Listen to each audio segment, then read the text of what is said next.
Hey guys, how y'all doing? I am watching a lot of short clips here, and it doesn't look like you guys are doing very well. And I can relate. I'm 72 years old. I was born in 1953.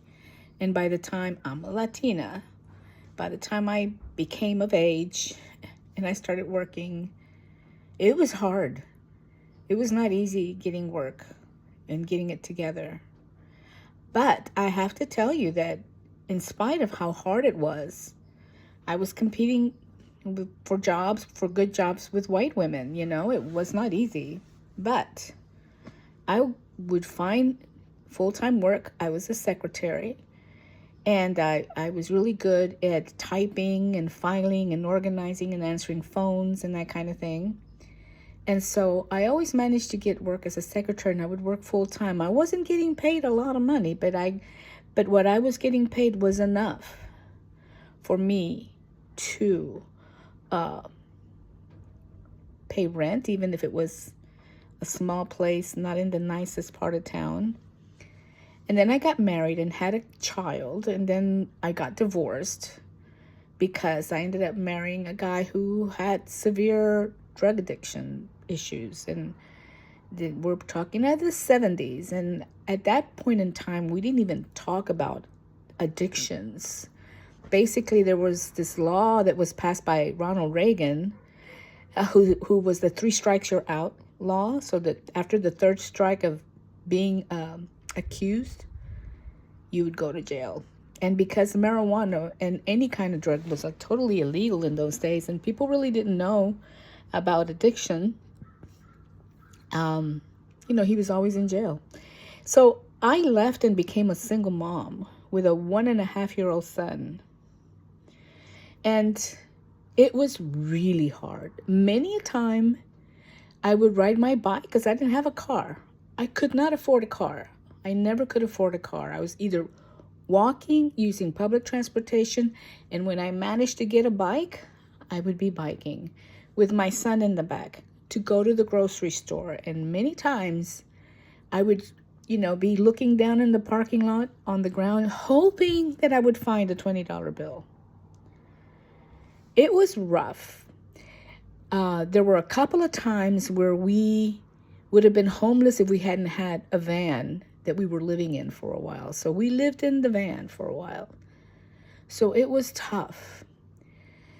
And one of the things that I realized, even though I know now people, don't really think about it, but I couldn't start my own business because I didn't have the means to start a business. And there's no way that the bank would have ever lent me any money. So that was out of the question. So my only option was to get work, get a job. Okay, so in high school, I did take secretarial practices or office practices, I think it's called.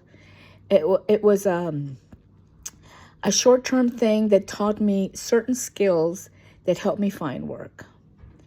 So I would advise you guys, that would be one suggestion that I could advise you guys to do, is to go to the community college in your area and look at some of the trades that they're offering. Usually they're offering specific trades because in the community there's a need for these kind of jobs. So, and they need people to be trained in specific kind of employment. So if you go and you check out the trade, what they're offering, and then if you have further questions or doubts, make an appointment with a counselor, an academic advisor. They also have, at the community colleges, they also have employment centers where you can take a test and they can tell you what area you might be good in and suggest what areas are offering employment, and go in it that way.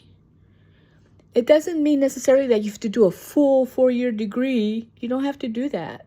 You can go in and see what they have, options. They have a lot of short things you can do that'll take you a year training, or a couple of years to get validated and certified in a specific trade.